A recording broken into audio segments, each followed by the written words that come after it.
So Kim has asked me to give a primer on ACT to probably the 30 people in the world that least need it.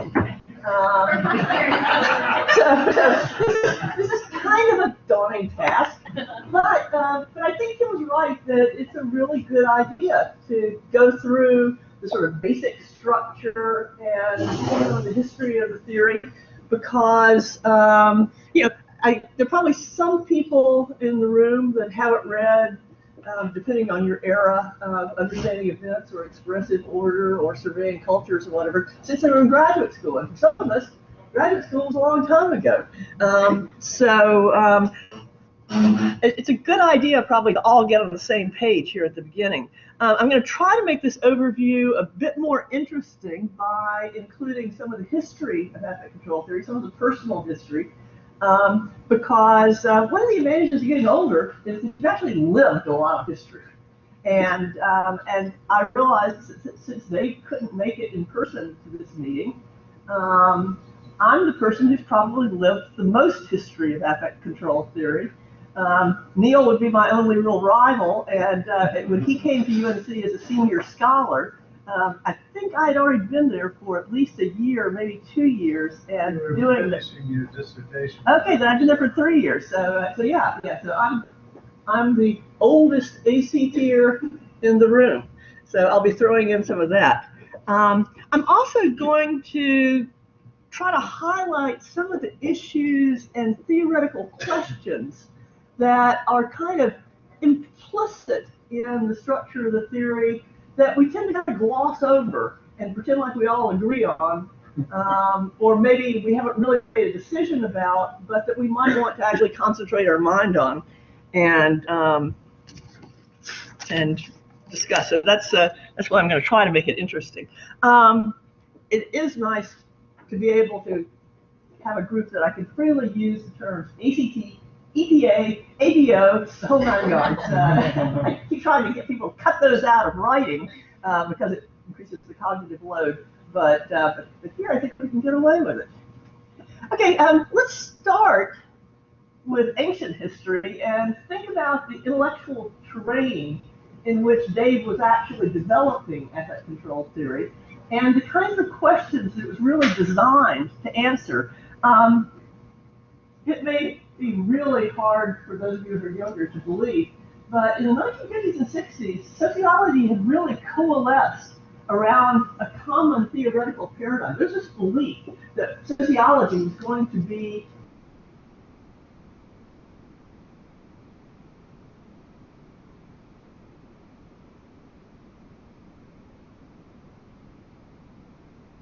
structural functionalism, which basically said, in a sense or two, that societal structures evolve to fulfill necessary societal functions.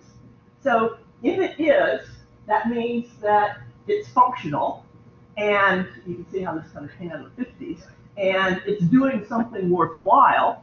And so what role do people have in this enterprise? Well, people are trained to internalize the norms of that structure and do their part in fulfilling expectations.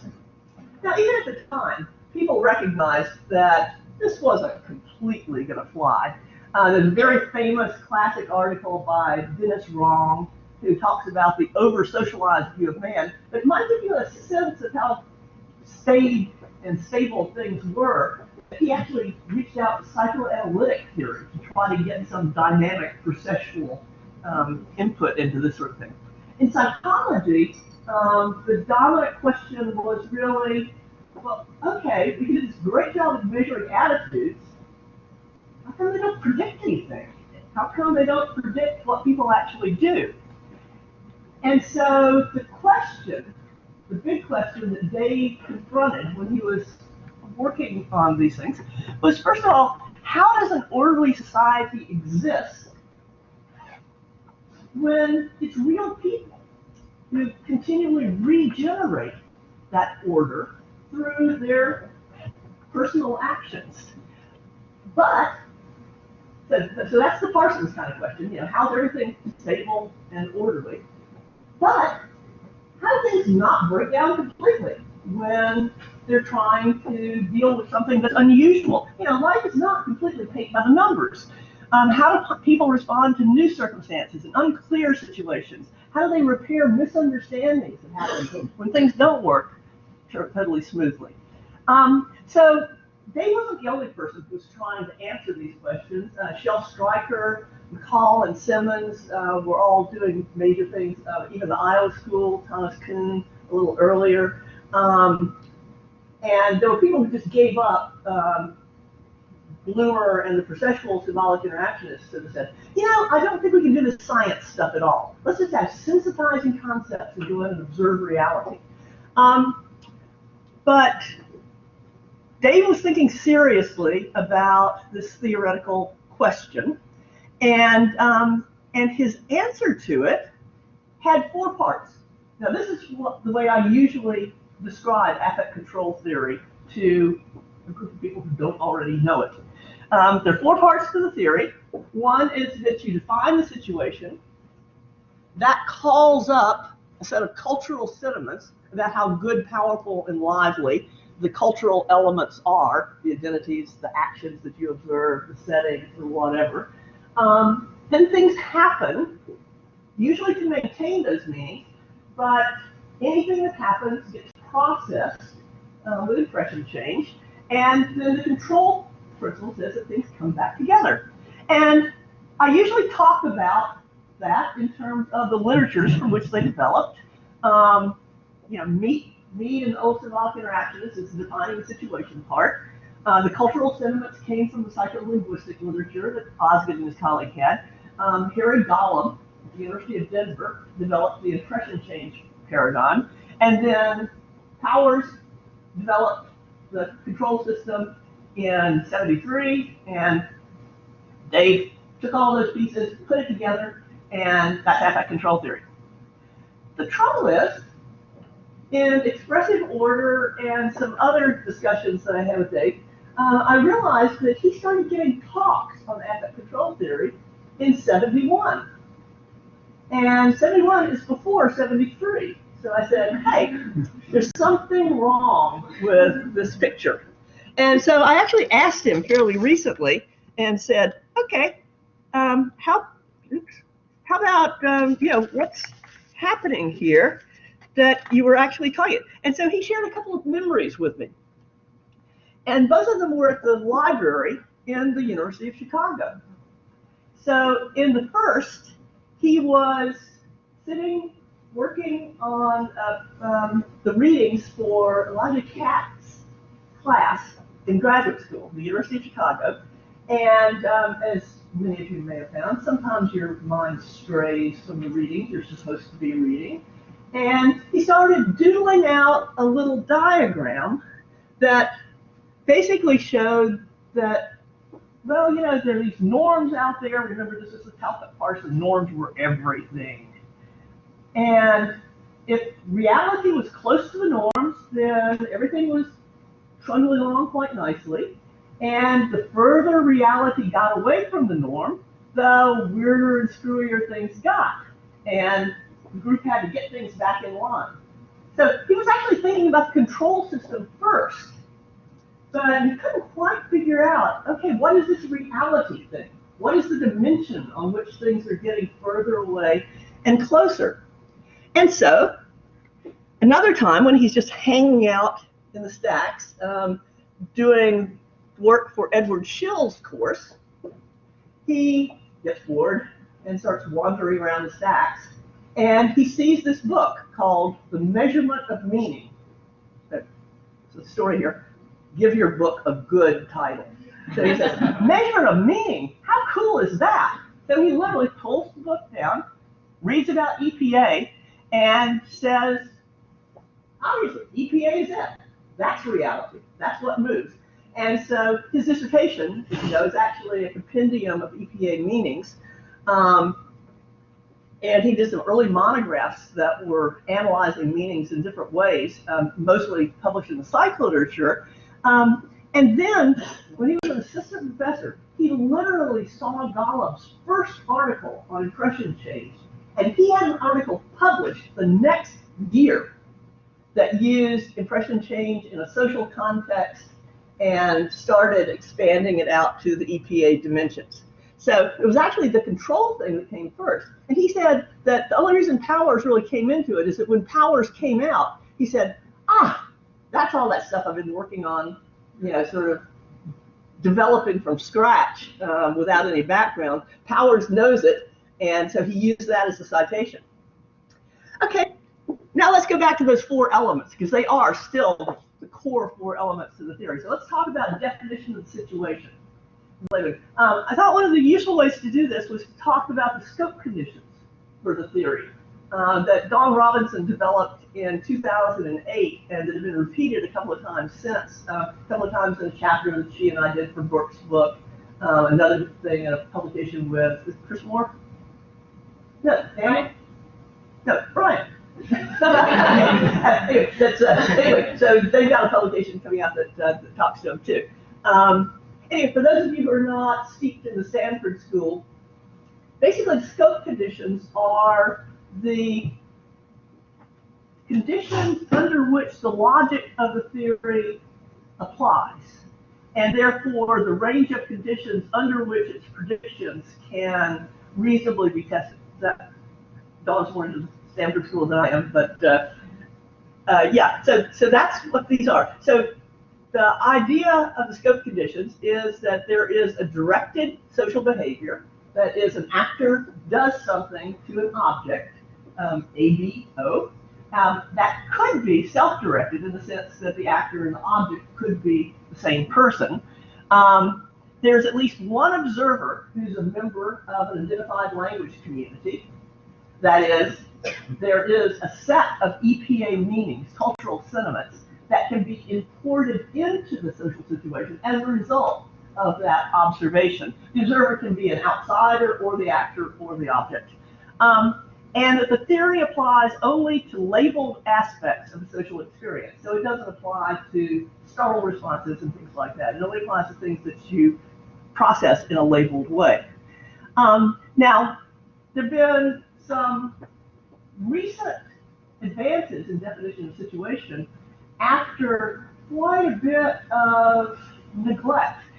It's really a part of the theory that we originally pretty much took for granted as part of the sort of fabric of background sociology because of the symbolic interactionist input in social psychology and sociology.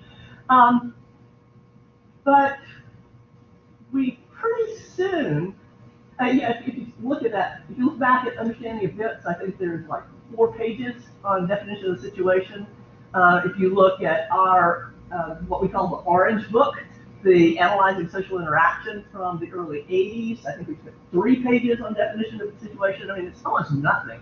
But then, as we move into current day stuff, we're finally starting to pay attention because Neil and Dave's book on the self, identities, and social institutions, actually you could argue that the whole first half of that book is about institutions and how we go about defining situations and things like that. So we're getting better, but it's an area that still needs a lot of work. But anyway, we originally kind of took it for granted, but Interact kind of knocked us over the head, showing that we couldn't, because you ended up with all sorts of totally weird predictions like doctors nuzzling patients and things like that. So we said, okay, we got to do something here.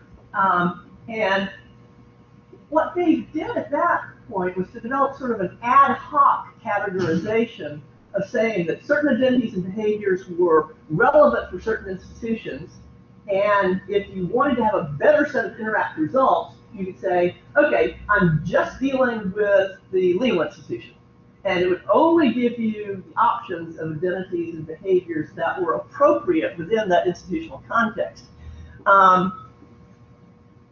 So it was ad hoc and really meant just to improve our results, but it was an acknowledgement that institutions mattered. Now, Neil and Dave have developed a much more elaborate institutional theory and cultural theory of people and an empirical way to isolate institutions. There also are lots of other interesting patterns of work that are going on that Neil's probably going to talk a lot about in the future of affect control theory in his talk, and that we'll hear a lot more about in the next couple of days. But basically, the people that are seriously working on how institutional coherence influences our perceived likelihood or different ways of measuring that. Also, people interested in how the variance of EPA or impression formation or things like that might be influenced by how institutionalized something is. Just that, again, for the history kind of thing, this is a picture out of the Orange Book, and I wanted to contrast it. So this is, you probably can't read, but this is people on an airplane.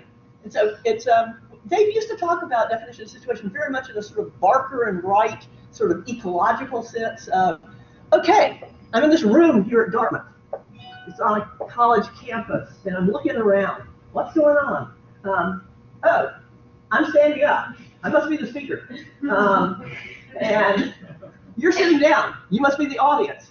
And then, you know, look around and so they're known colleagues and things like that. So it starts with a place, and then he says, you know, those in uniform, passengers, travelers, subsidized vacationers, people visiting, business people, people in uniform, airline employees, crew members, airport employees, maintenance people, ticketing, flight crew, stewards, pilot, you know, and that kind of thing. So it's all down. If you look, I actually scanned a picture out of the Self book and forgot to put it in the talk, but they go up. They say, okay, if I'm a mother, there's a logical implication that then I'm a parent. And then if I'm a parent, that means that I'm a family member. And if I'm a family member, that means I'm a person, you know, and so on. So it's a really different way of doing it. So it's an interesting continuing problem for us. But there's some questions that I specifically want to raise for our consideration as we sit around and talk about it in the next few days. One is the situations need to be consciously labeled. I actually started thinking about this by sort of juxtaposing the scope conditions that Don and Brian had been talking about with a question that came up in identity theory about whether identities are always conscious. And it also kind of ties into the Bayes-Act work. So if my distribution of identities right now is clumped on speaker, because I am standing up and talking, but I've also got this woman lumped down here. And yeah, so am I consciously being a woman, or is that just kind of a master identity playing out in the background? But if I do something that makes me very unwomanly, would it bother me? Unconscious, you know, is it conscious or not? Or what happens in the situation like that Tobias and Jesse and Kim were talking about, when we really don't know what's going on at all at first, and we develop identities through interaction? You know, at what point do they become conscious and get a hard label? Some other questions about the variance issues. I won't go into those much because I think some of our other presentations will do that. Okay, so we're past one part of the theory. I'm not doing on time. Late, as always. Okay, cultural sentiments. The good old EPA. Probably this is the part that most people understand best. The core importance of evaluation potency and activity is that it allowed Dave and the theory to map all of the elements into a core set of dimensions, which allows us then to operate on them mathematically, allows computer programmers to program with them, and so on. Incredibly important. As those of you try to push the theory to add more dimensions and more elements and talk about things like institutions and things like that, you might consider how important that ability to map everything into a core set of dimensions is. You're giving up something really important when you give up that simplicity. There's a long history of that, of course. You know, there's the original work by Osgood, and Dave has scanned some of those dictionaries. Somebody needs to do some incredibly neat work with Osgood's old dictionaries. Could be amazing stuff. There's some great old data sets. Dave's dissertation, the Sewell and Heiss data on race, which were actually data from the 1970s.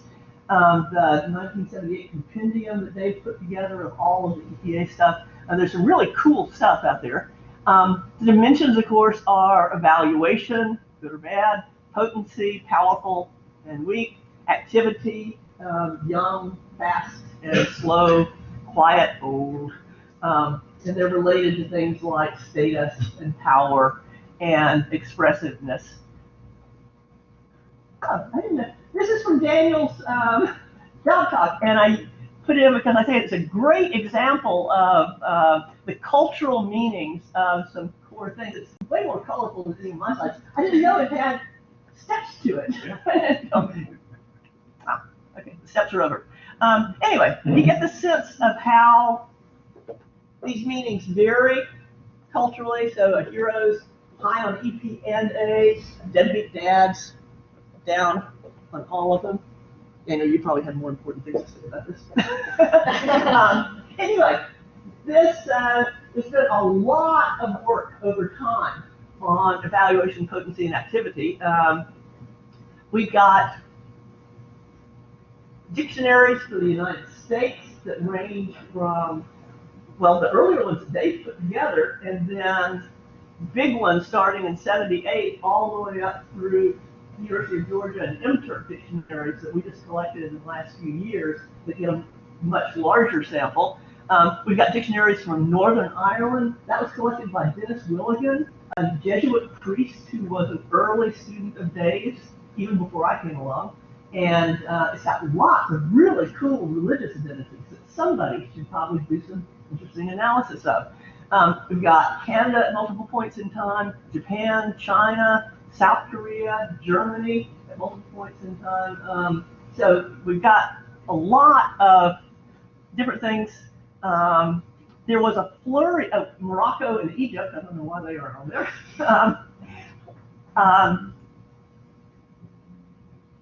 Back about 5 years ago, 5 or 6 years ago, there was a flurry of investigations that were all sort of structured around the question, does structural position influence cultural sentiments? Basically, you put together a big network structural intellectual tradition and the EPA tradition, and that's the question we get. So Alison Weisskopf's dissertation looked at that. Kim's dissertation, part of Kim's dissertation looked at it. And the great German team looked at it in some major publications. Kate's work looks at it in various ways, mostly focused on gender. And if I had to summarize in a sentence the findings of those things, is that for some concepts, in some instances, structural position does make a difference in your meaning, but most of the time, for most institutionalized concepts, it really doesn't. It's the degree of consensus there is really striking to me. And as usual, Dave knew that all along.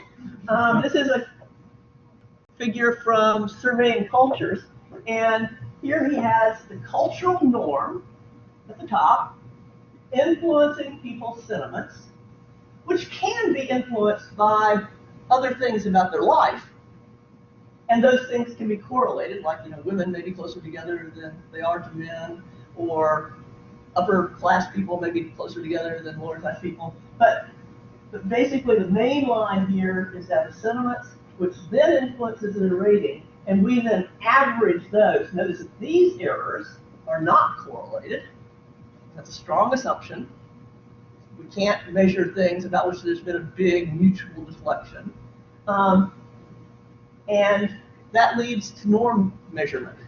So it is the understanding that these EPA values are cultural in nature and largely shared. That's what allows us to average them, to create EPA dictionaries, to use in simulations, and to produce theoretical predictions. Now, so that assumption that they're cultural and shared is necessary to our whole dictionary structure and using that part of the theory to produce predictions in tests and experiments and things like that. But because of the work that Neil did in sort of moving affect control theory closer to Mead's classic work in symbolic interaction in his first book on affect control theory, we also tend to treat these EPA values as internalized individual meanings. That's the part here that I'll just kind of throw out for warning and discussion. Several of us have started talking more about affect control theory as importing cultural meanings into local interactions, rather than emphasizing the internalized nature of the EPA meanings. And I at least came to that for a couple of different reasons. One is that when I taught affect control theory to people of color, I would always get this pushback and sort of say, okay, you know, you're talking about the interactions between a master and a slave. Don't tell me that that slave has internalized the meanings. They have internalized the meanings of slave in the larger culture, but don't tell me that that person has internalized being a slave, because I don't think they have. And so we've come to move a little bit away from the symbolic interactionist view of internalized meanings and talk more about importing cultural meanings into social interactions. So you can know how they expect you to behave as a slave, and know that what's going to happen if you don't behave in the appropriate ways, and so on. There's also the matter of the basic situational nature of affect control theory, which Dave and Neil really stressed in their book. You know, when I get stopped by a policeman, I become a traffic violator. And it's true that I've incorporated the cultural idea of traffic violator and internalized the meaning of that. But it's not like I wander around as traffic violator is a big part of my baggage all the time. It just gets pulled out very specifically in that situation. There's also a challenge that the basic measurement model puts out to us, and you see this most often in teaching undergraduates, but also in research ideas that we have. Everybody wants to measure EPAs from a single person. And this becomes especially true now that everybody's getting interested in self-sentiments because of Neil and Dave's book. So the trouble is, if you just measure something like self-sentiments or attitudes on the EPA toward a given thing, you're using a one-item measure. And you know, sociology doesn't do much with measurement theory anymore compared to what it did when I was in graduate school. But a one-item measure has a heck of a lot of error in it. And most one-item measures are not going to do it for you. So how do you ask about things in multiple ways with multiple items so you can combine them back in and get reasonable measures?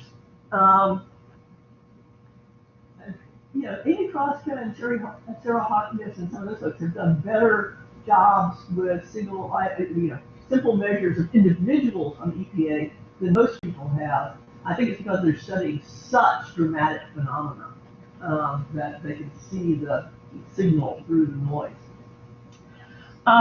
One other long forgotten aspect of our scales here. Everybody always asks if you do the presentation, why is it 4.3? Well, yeah, so the thing is, we used to have boxes for each one of those scale positions. And the box for infinitely was actually on the outside of the bipolar adjectives. I actually tried to find a picture of those old boxes, and I couldn't find a picture of it. There may still be one somewhere. You got one? Yeah, it's in, if you look at the Surveyor tutorial, it's actually in the tutorial. Oh, why did I ask you? Yeah. Well, you guys have a copy of that in your programs. Good. Anyway, so you'll see, you know, it used to be boxes, and then we put the sliders.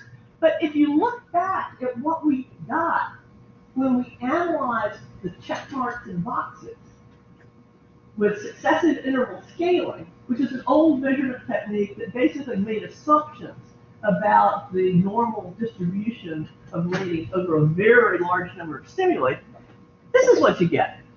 So the males who rate acts as infinitely bad actually have a rating of like minus 4.5.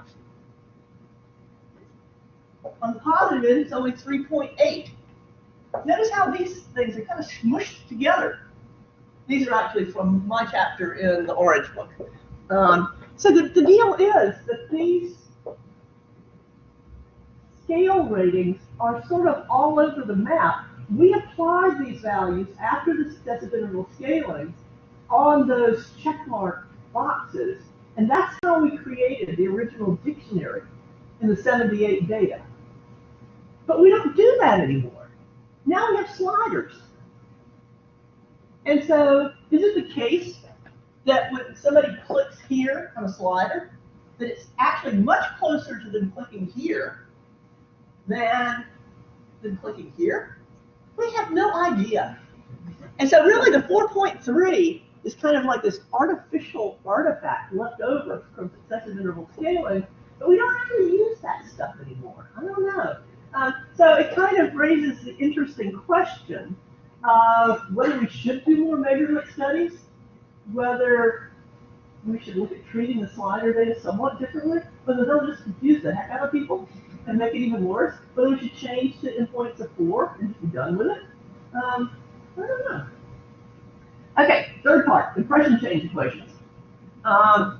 Here we have the sentiments, which are the stable fundamental sentiments, cultural meanings. We have the impressions that we get from rating something in the context of an event, and then we regress the impressions that are formed on the sentiments that we had to work with to predict how impressions change as a result of an event. Again, we use sliders. So we say, okay, imagine that a mother plays with a child.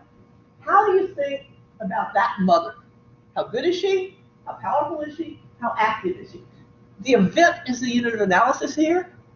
And we're basically trying to say is how does thinking about mothers as a cultural entity, thinking about playing with somebody, and thinking about children translate into the impression of that mother who has played with a child. We do regressions to do that in these ABO sentences. And we end up with stuff like this. So this happens to be the equation that was true at some point in Interact. Do you remember what it was? Yeah, this was the 91 estimation. Yeah, this is pre-ANOVA, but post-stage reworking it after the Orange book. At any rate, we now, because of expressive order, have some stable language for talking about the types of terms in these impression change equations. So we have the stability term, which is that mothers seem good in the context of events, just like they are good in general. We have the morality term, which is the fact that what people do has implications for how they see. Dave doesn't say this, but I made it up. We have a network term, and actually I meant to highlight all three of these, because it's basically saying that who you interact with influences what we think of you. This is kind of like your mother always used to tell you, don't hang out with a bad crowd. That's not going to be good for you. Then there are consistency terms, which are interactions within the same dimension. The most famous one, of course, is BEOE, which is the sort of traditional Heiderian balance that you seem nicer if you do good things to nice people or bad things to bad people, and doing good things to nasty people or bad things to good people will really get you in trouble. Then there are congruency terms, which are interactions across dimensions. And there you basically have that people seem nicer. These are the two big ones. These are the sort of just world ones, which are the ones I like the best. Unfortunately, they pop in and out a little bit more than the BEOE term does. But basically, people seem nicer when they do good things to weak others, or when they stand up to powerful others. and they do weak or gentle things to good people. So these things kind of make sense.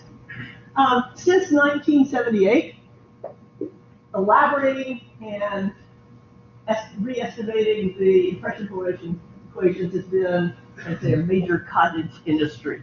We have multiple measurements for US, we've got measurements for Canada, Japan, China, Germany, and now Egypt and Morocco, which John's going to talk about just after me. We've got one repeat measure looking at the UNC 78 and the Duke 10 data, which Kim is analyzing. I think that's the only repeat data. Hmm? Do you need the in-person design? No, I mean repeated at two different historic periods of time. Yeah. And there have been some important new methodological advances, and this is probably really important that everybody knows, in case you're just doing this kind of work. Dave did a paper that looked at ANOVA estimates of impression formation, and then Kim, John, and an undergraduate student of mine, Malhu, did a paper that came out in SVQ just last year that basically showed that a Bayesian analysis, now this is Bayesian statistical analysis, which is different from what Jesse will talk about, but related, but yet actually gives us the best model of what impression change actually looks like. The interesting thing here is that you sort of say, okay, if we were this wrong about how to estimate impression formation, what basically both Dave and John and Kim and Mal showed is that the way that we used to do it with a stepwise regression really leaves in a lot of garbage terms, makes a lot of false positives, and to emphasize the differences between groups because there's so many garbage terms. If it was so bad, how did we do so well for so long? And the deal is that in Interact, all that matters is for you to get a good approximation of the new impression as a result of the act. It doesn't matter whether your equation's right or not. And so the deal is these methodological advances are incredibly important for actually understanding impression change, which I think is an interesting topic in and of itself.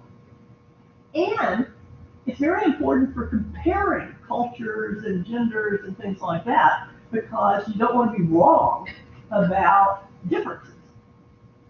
But Interact is actually pretty good all along. We've also, in a lot of our recent work, have really found out that the biggest moving part in predicting behavior and in predicting cultural differences in behavior and things like that is the EPA sentiments, the cultural sentiments. Way more important than the form of the equations. So that's, I guess, news you can use. So it depends on whether you want substance or not. If you want to substantively study impression change, be sure to read that SVQ paper that came out in 2016. Otherwise, just use the version of Interact that happens to work at the time. Okay, the last part of the model is the control principle. The idea that what people are really trying to do is to take that impression that is formed as a result of an event and bring it back into line with the cultural sentiments that are evoked by the labels in the situation, and that they're going to do that primarily through action, if they can, failing that through labeling or other kinds of reinterpretation. The nice thing, 3 dimensions, right, is that you can represent that distance, which we call deflection, as a mathematical entity, and then mathematically try to minimize it, which basically is what gives us the predictions that we use as theoretical predictions. Basically, the deflection's minimized to create the 3-number profile that is the best behavior or the best label. And then Interact just looks it up in the dictionary to tell you what is happening. Okay, for those of you who code, I know we've got a couple of talented computer scientists, actually more than a couple now. That's great. Just to give you some sense. So that entire structure of affect control theory, as well as the emotions part that I'm going to talk about next, was all in a simulation program that fit in an 8K Commodore PET in 1978.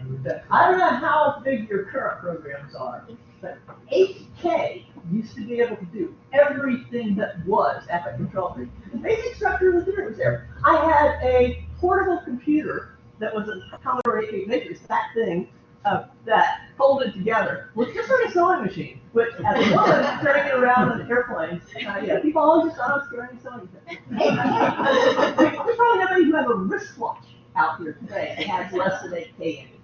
And that's what Dave got all of the original Interact in. This was a cassette tape player that held the actual data. Cassette tapes. Okay, there have been lots of empirical validation studies of the control principle using lots of different methods. I think that's one of the big strengths. I'm not going to go through those. But so with all of those validation studies that have already been done, what's left to do? I mean, we know it works, right? Well, these are some questions that keep me up at night. I don't know about you. Okay, so exactly what is deflection? What is that distance? What is that dislocation? Okay, we know it's not emotion. Emotion is something much more complicated, which I'll deal with in just a minute. Some of the other identity control theories, like identity control theory, argue that it's stress and it can cause mental health problems. Maybe it is the idea that deflection in our theory of stress doesn't quite seem to work either. It's sort of a sense of unreality, a sense that things aren't working right as we expected them to. How do we ask about it? Asking people, oh, how's your reflection doing right now, Daniel? Yeah, that's not going to work. So anyway, there's some new work going on about that, which I'm very, very interested in. Also, in the control models, it's amazing how often we just resort to evaluation. It's so easy to deflect evaluation. The equations are better for evaluation. Everything is better for evaluation. Measurement's better. People know what evaluation is. We aren't a theory just about evaluation. If we only need one dimension, we should say it and be done with it. We've got 3 dimensions, and so a lot more things should happen with potency and activity. Furthermore, there are lots of problems with running experiments to test and affect control theory and the control principle. This business about being in a labeled universe makes it hard because you've got to make sure that everybody's dealing with the same leveled universe. If you're trying to deflect people or put them in identities, you got to know which of the 2 you're doing. Which I once wrote a grant proposal and did a whole set of experiments that totally screwed up because of that. You've got to constrain the alternatives for resolving deflection because ACT has so many different ways that you can resolve deflection. If you can't constrain that in some way, it's hard to get away from. The easiest way is just to give people vignettes and have them respond to that labeled situation that you described to them. The vignettes really do it for us. Jess Collette has a study showing that in some areas, vignettes really aren't the same thing as predicting actual behavior. Sometimes it works, sometimes it doesn't. Okay, I actually have a whole additional section on emotions, which I would like to talk about, but I actually see that I'm out of time, right? I'm supposed to Lynn? You have nine minutes. Okay, 9 minutes. Okay, I was going to actually stop early because, I don't want to go over. But okay, I'll go through emotion really quickly. Of the advances that happened in affect control theory when I was in graduate school, when many of these themes started, the EPA studies, the that is the dictionary studies, the impression change studies, elaborating the theory for settings and things like that. The one that really made the most impact is the amalgamation equations. Attribution theory was a big, hairy deal in psychology at the time, and so the equations actually started primarily as an exploration of attribution theory, but Chris Everett designed in having a set of modifiers that were characteristics of people, like gender and race and other kinds of stable characteristics, traits that they could acquire or be labeled with, and then emotions. And they were all included in what they called the amalgamation equations, which was one of my least favorite words in the theory for a long time. But Dave usually does things for a reason. Try to think of a better word that actually encompasses all of those processes. I challenge you. It's actually pretty hard. So this is basically impression change, only with just two elements. You have a modifier, angry. You have an identity, mother. And you try to predict what people think of an angry mother. And you end up getting equations like this. These are the equations from Heiss and Thomas. They actually include some interaction terms, which makes them considerably messier than the equations that we had in the Orange book. Now, the neat thing about these equations that predict the composites, the angry mother, and a lot of other combinations, from the modifiers and from the identities, is that you can move the modifier out. So you can just do simple math, probably third grade math, and solve for the modifier, which means that you can say, okay, given a transient impression, given a composite that results, a hypothetical composite that results from an event, what modifier would help you understand why that thing is over there rather than at its cultural place? So if mother hits her child and she goes down in evaluation of potency, what trait, what characteristic, or what emotion would represent that new meaning, the composite meaning that she has now in the situation? You can solve for that. Okay, then you can get even more inventive. And you can substitute. Remember, we have equations. I won't flip back, but remember those big equations that predict what that impression is? You can take that big, nasty thing and substitute it in for all these C's. And then, of course, you can knock things out and do all kinds of math with that. Okay, the interesting thing is that when you do that, you come up with an emotions module and a model for attributing traits. The characteristics are mainly useful for saying, okay, this isn't a normal professor, this is a dull professor, or this is a brilliant professor, or whatever. That's a new cultural sentiment that you want to maintain. But the more interesting parts of it are the emotions and the labeled characteristics might help to interpret what happened. And in the Orange book, Dave does some mathematical maneuvering with that equation and comes to a summary that looks something like this for the evaluation dimension. And basically what it shows is that the modifier, or let's just stick with emotion for the moment, is a function on the evaluation dimension of the transient impression that you have after an event has happened and the deflection, the transient minus the fundamental.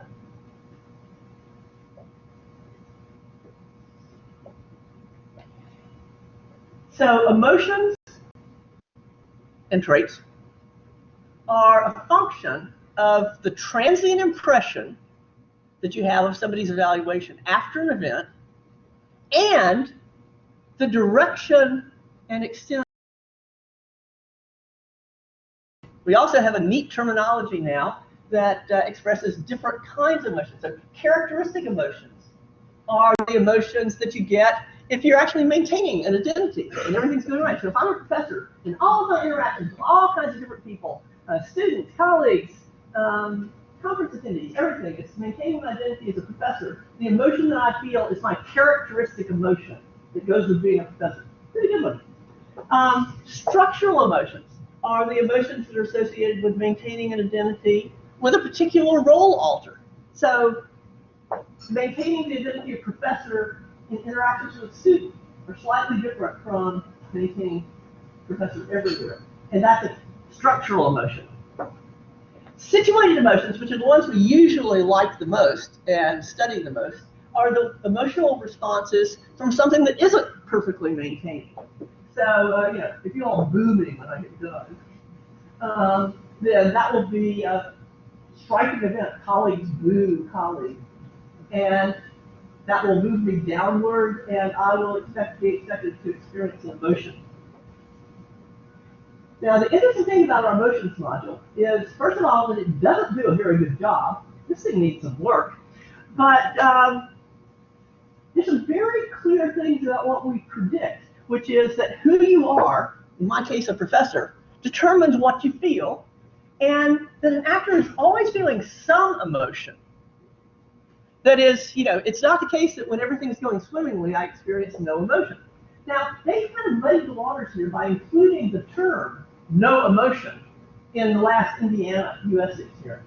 So he actually had people rate no emotion. And it turns out to have a pretty neutral thing. So no emotion is now an emotion.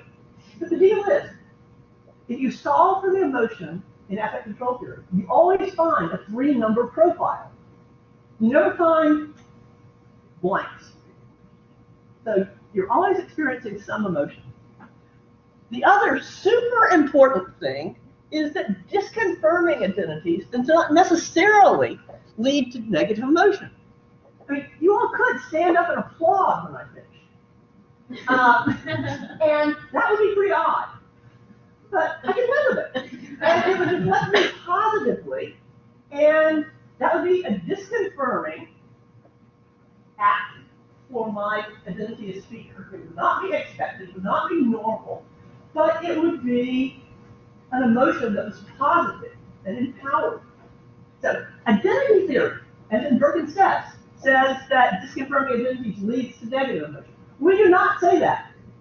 Pretty much all of our data and their data on the evaluation dimension shows that we're right. One exception to that, which we need to work on. One study that Burke did. What is that? Burke and Herrick, yeah. Okay, secondly, notice that emotion and deflection are not the same thing. This is deflection. This is emotion, at least on the evaluation dimension.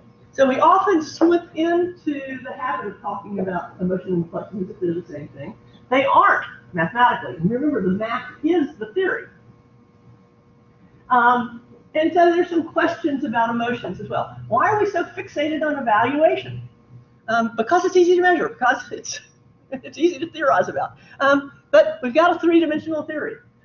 Dawn was pointing out to me yesterday that the psychologists actually care more about activation these days. That's where their literature is. So we should probably do that. Measurement of emotion is really hard. Again, Dawn's one of the leaders, and her students are one of the leaders in this domain, trying lots of unobtrusive ways to measure emotion. You've always got to measure it first, because anything you do changes it. It's difficult. Again, if we think that deflection and emotion are two different things, maybe we should study them together and measure them at the same time and show that they're different and that they respond differently to events on concept. What's going on in Interact when it so frequently these days, it seems like, says that there are no emotions in range? And notice how confusing it is that now that there is an emotion called no emotion, you've got 2 different kinds of things you can get as a result of an event. You can get that you experience no emotion, which is basically a very neutral EPA value, or you can get the much more common no emotions within range, which means that the EPA profile is outside of the range that the dictionary has measured emotion terms.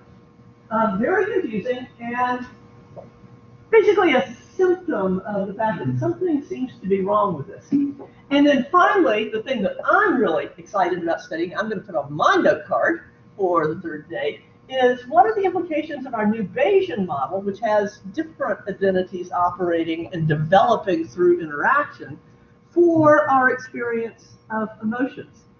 Maybe it's ambitious to move on to that when the emotions module is already kind of a mess, but it's still the thing that I'm interested in right now, primarily because I got to give a talk at ISRI in a month. And so I'd like to figure something out about emotions. Anyway, thank you very much.